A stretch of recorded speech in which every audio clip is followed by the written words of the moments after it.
Leitura da Bíblia em ordem cronológica. Dia 13. A vida do Nosso Senhor. Mateus 18, do 21 ao 35. Então, Pedro, aproximando-se, lhe perguntou: Senhor, até quantas vezes meu irmão pecará contra mim, que eu lhe perdoe? Até 7 vezes? Respondeu-lhe Jesus: Não te digo que até 7 vezes, mas até 70 vezes 7. Por isso, o reino dos céus é semelhante a um rei que resolveu ajustar contas com os seus servos. E, passando a fazê-lo, trouxeram-lhe um que lhe devia 10.000 talentos. Não tendo ele, porém, com que pagar, ordenou o Senhor que fosse vendido ele, a mulher, os filhos e tudo quanto possuía, e que a dívida fosse paga.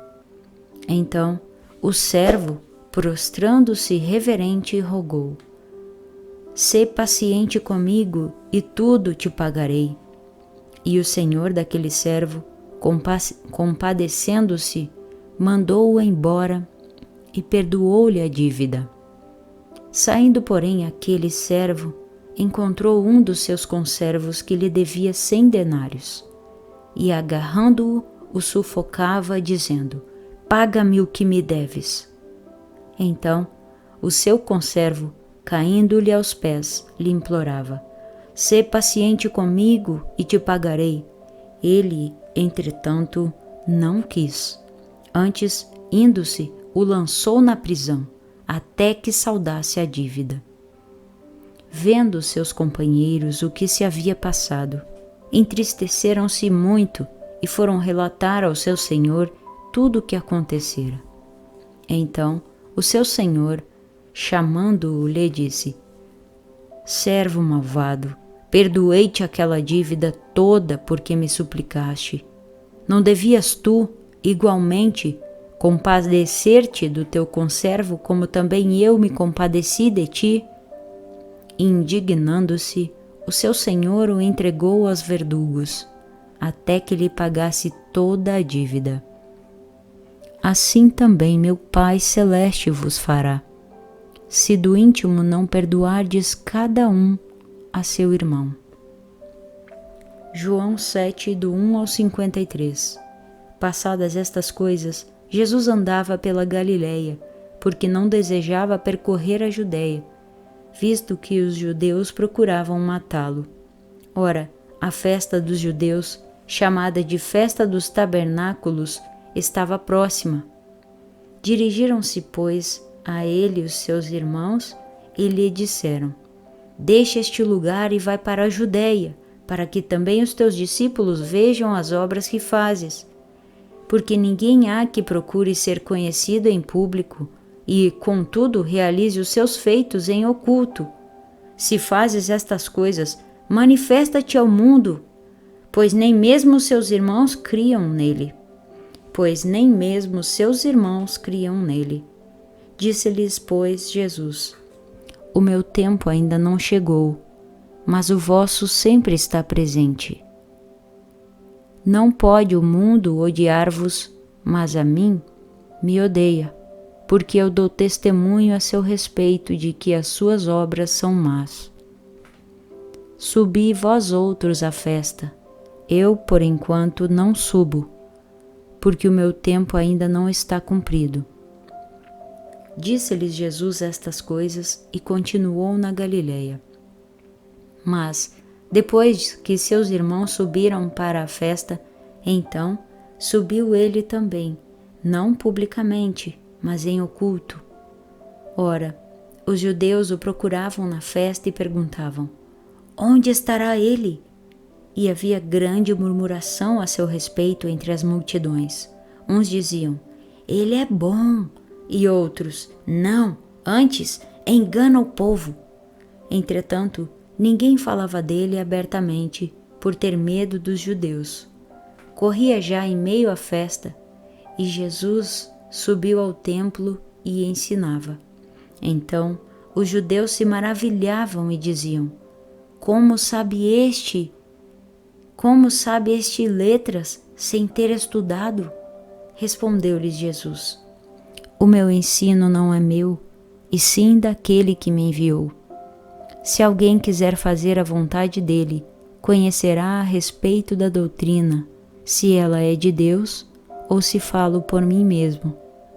Quem fala por si mesmo está procurando a sua própria glória, mas o que procura a glória de quem o enviou, esse é verdadeiro, e nele não há injustiça. Não vos deu Moisés a lei? Contudo, ninguém dentre vós a observa. Por que procurais matar-me? Respondeu a multidão: Tens demônio!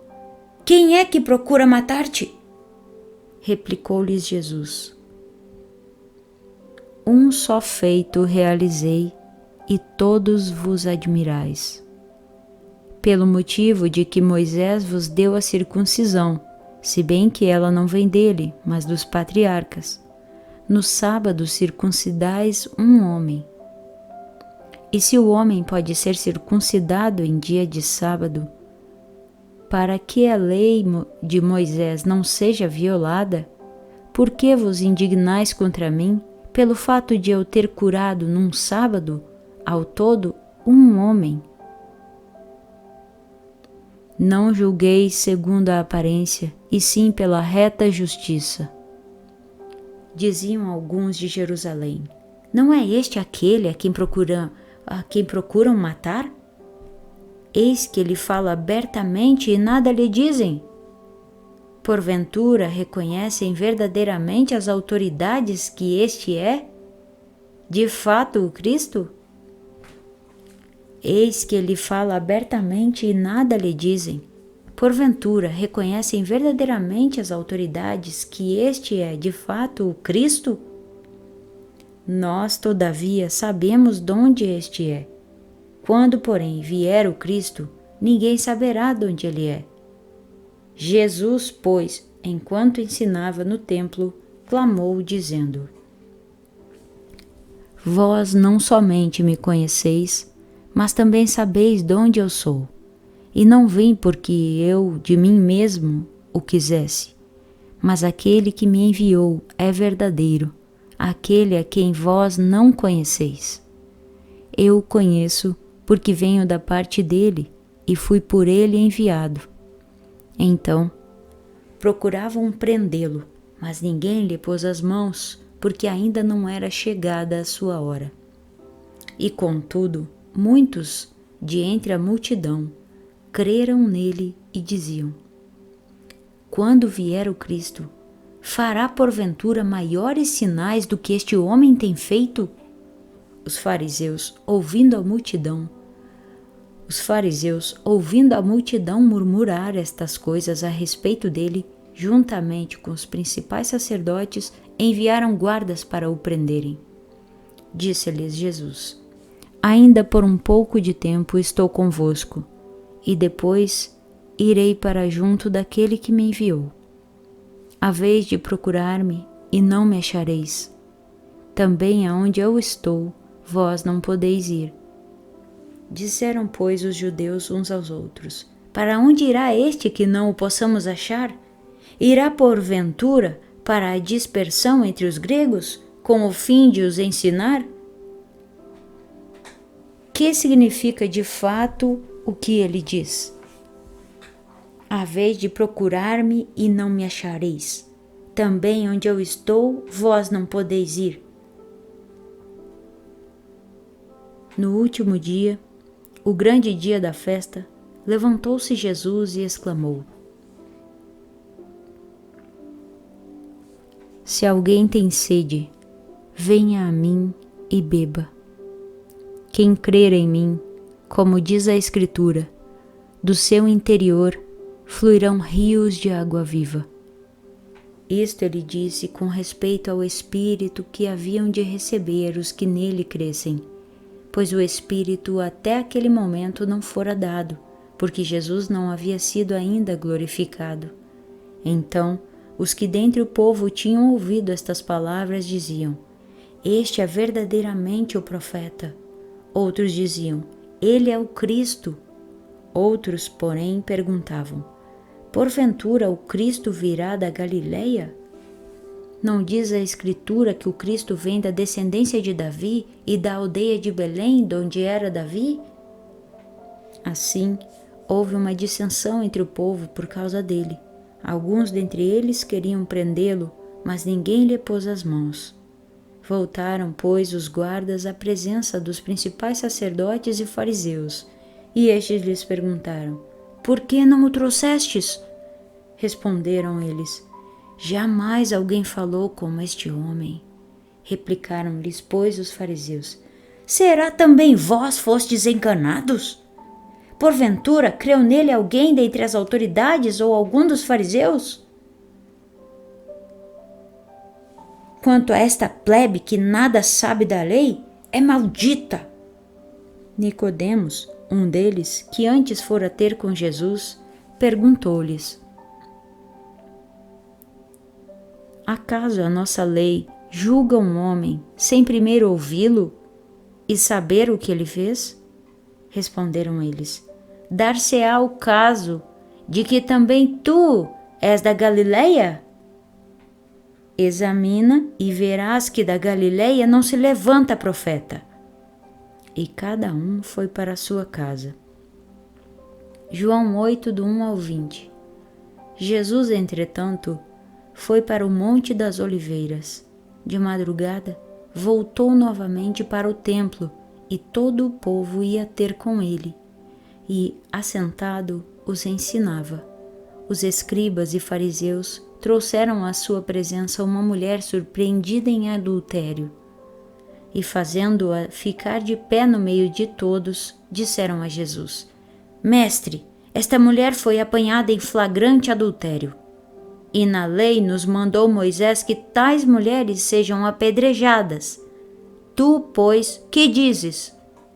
Isto diziam eles, tentando-o, para terem de que o acusar. Mas Jesus, inclinando-se, escrevia na terra com o dedo. Como insistissem na pergunta, Jesus se levantou e lhes disse: aquele que dentre vós estiver sem pecado, seja o primeiro que lhe atire pedra. E, tornando a inclinar-se, continuou a escrever no chão. Mas, ouvindo eles esta resposta, e acusados pela própria consciência, foram se retirando um por um, a começar pelos mais velhos até os últimos, ficando só Jesus e a mulher no meio onde estava. Erguendo-se Jesus, e não vendo a ninguém mais além da mulher, perguntou-lhe: mulher, onde estão aqueles teus acusadores? Ninguém te condenou? Respondeu ela: ninguém, Senhor. Então lhe disse Jesus: nem eu tampouco te condeno. Vai e não peques mais. De novo lhes falava de Jesus, dizendo: eu sou a luz do mundo. Quem me segue não andará nas trevas. Pelo contrário, terá a luz da vida. Então lhe objetaram os fariseus: tu dás testemunho de ti mesmo? Logo, o teu testemunho não é verdadeiro. Respondeu Jesus e disse-lhes: posto que eu testifico de mim mesmo, o meu testemunho é verdadeiro, porque sei de onde vim e para onde vou, mas vós não sabeis de onde venho, nem para onde vou. Vós julgais segundo a carne, eu a ninguém julgo. Se eu julgo, o meu juízo é verdadeiro, porque não sou eu só, porém eu e aquele que me enviou. Também na vossa lei está escrito que o testemunho de duas pessoas é verdadeiro. Eu testifico de mim mesmo, e o Pai que me enviou também testifica de mim.